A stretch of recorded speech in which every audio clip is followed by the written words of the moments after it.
Well, let's bring in Charles Onunaiju, Director at the Center for China Studies, for more on Nigeria's burgeoning relations with China. Thank you so much for being on the news tonight. Thank you for having me. Great. For over 2 decades, China has consistently maintained this ritual of sending its foreign affairs minister on the tour of Africa. And this visit is not any different. It's the first visit of any Chinese envoy out of China to Africa. But what does this long-standing ritual reveal about China's strategic priorities for the continent of Africa? Well, not so much a ritual, because a ritual could be simply to procedural akin with no substance. I think it underscores that Africa is right in the fundamentals of China international relations. And this tradition of engaging Africa and starting their diplomatic work each year in Africa is a signal that Africa matters, and the traditional engagement between China and Africa right from the early 60s up to now has had a lot of transformation from a relationship that originally started from sharing ideology of anti-colonialism. Now it's become more pragmatic, focusing on what we need in practical terms to drive our respective national development goals.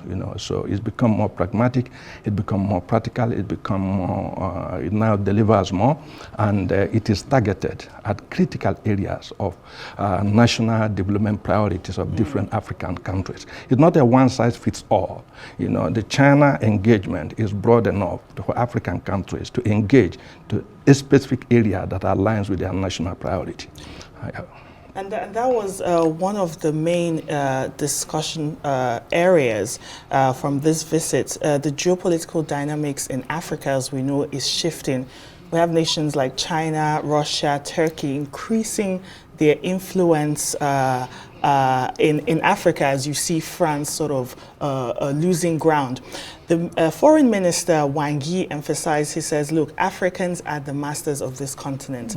But how then can this collaboration between Nigeria and China, excuse me, strengthen African-led solutions without fostering any more dependency? Well, before taking on this question, I would like to say that China is not new. China has been a permanent fixture in Nigeria, in African cooperation. If you remember, in the early 70s, when China was weak, it hasn't even become as phenomenal as it is today. It supported Africa to build one of the most important projects, the Tanzania-Zambia Railway, that actually shielded the two countries from the toxic effect of South Africa, then racist South Africa. But recently, of course, when people speak about how could Africa shield itself from the effect, from the same consequences as we had with the West, my simple answer, we have to build capacity. China and Africa have both opportunities to themselves, but the way we can engage more productively is to build sufficient capacity, institutional capacity, build capacity that enables us to sit on the table and engage the opportunity of China-African cooperation. I can tell you one of a few things.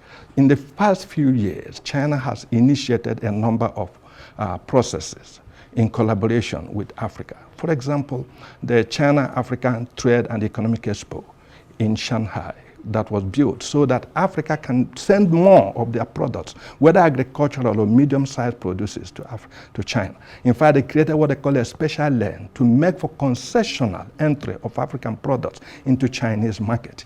A whole range of African countries have been seizing the moment. South Africa exports spice, Rwanda exports honey, Zambia exports honey, Kenya exports meat and mango. I think we are yet to respond adequately. Great, because that brings me to my next question. I want us to narrow down this conversation to Nigeria. We've spoken about the broader collaboration between Africa and the continent of Africa. But when it comes to Nigeria, how is this win-win cooperation, as China likes to tout it? How has it positioned Nigeria in this relationship so far? I mean, today President Bola Tinubu was asking for an expansion of the currency swap deal from the current $2 billion. You wonder how transformative that has been so far? Yes, but the question we ask, because this currency swap is not new, it's been around since 2017, about $2 billion also was made available. But the question is, how many of our businesses were able to access this, to engage in direct business with China without going through the dollar? Are they available in the banks? Do people find it in the bank? This is where our institutional challenge comes into play. That is where building capacity to engage the China opportunity comes into play. You see, because if you don't build capacity to engage these opportunities, it simply fritters away. If China provides $2 billion US so that Nigerian businesses do not have to go around to use dollar or any other medium currency, it should be available. How many business people, small scale, medium scale businesses, industrialists, how many of them are accessing this fund? These are the questions. So we need a lot of work to do by creating the basic institutional capacity that enables us to engage these opportunities. They exist. They are not phantom. But the Chinese don't have to deliver it at our doorstep. We have to develop the capacity to engage these opportunities and align it to our national priorities. But Tinubu has done something very important. He went to China in 2000, last year, his first visit, and after the phenomenal engagement, which resulted in the elevation of the strategic partnership to comprehensive strategic partnership, with a view to build what the two sides agreed to be Nigeria and China community of shared future. The question is, he came back, he created a special directorate to oversee the outcome of the strategic partnership and align it to our national priority. But the question is, how far our institutions ready to deliver on this? I just gave one instance where China, in consultation with African countries, established a concessional lane for the export of African products. And a whole lot of African countries are taking advantage of this opportunity. It's not only with China. If you remember AGOA, what did we gain from AGOA? AGOA was instituted in 2000 to enable African countries to export to the United States because of the regulatory opaqueness of our various regulatory bodies. Most products exported from Nigeria to the United States get sent back. Great. So we need to strengthen institutions if we want to actually maximize and optimize the gains from any of these opportunities. What are the other things we must do? Because I hear you say we are not getting as much from this relationship. I hear you say we have not positioned ourselves because we lack the institution capacity that needs strengthening. So what else must we do apart from strengthening our institution to benefit from this relationship? It must be opaque. It must be transparent. Discussions must be open. Whatever agreed must be dutifully implemented. If there was an agreement for concessional loan to build, like the railways, concessional loan, China provide 85%. Nigeria should provide 15% counterpart funding. Do we come up on time? Do we build, if you build a seaport, like the Barrow Port they built in Niger, today is a wreck because there is no road network. There is no infrastructural connectivity. So the port is gone, over $2 billion, about to go down the drain. The sea that was dredged, the sand has returned because we have not done our part. So we need to build capacity to respond to these opportunities. The opportunities are real. The Chinese are not Father Christmas. They also, the ruling governing Communist Party is a very responsible party that looks to creating value for their people. So they're not throwing funds away. If we are asking for more, like President Tinubu is asking, we must demonstrate capacity. We must demonstrate integrity to engage robustly and generate that win-win outcome. Win-win outcome can happen, except both sides work together to make it happen. Otherwise, the other side wins and the other person stays. So win-win is a call to duty. It's a call to rise from your complacency. China had no moment of complacency in her global engagement. No moment, no single moment. So we have to also develop the appetite to remain resilient. I want, without building strategic resilience, which in my view is to build the relevant capacity and create the necessary institutional framework, we will not optimize the gains from the China opportunity. Other parts of the world are. Let's face the fact. Other parts of the world, China is not just about Nigeria. They just built the largest port in South America, the Chancay port in Peru, worth over $3 billion US, to cut traveling times from Peru, South America to China from 35 days to 20 days. Mr. Onunaiju, you made your point about, Nigeria's positioning to benefit from this relationship.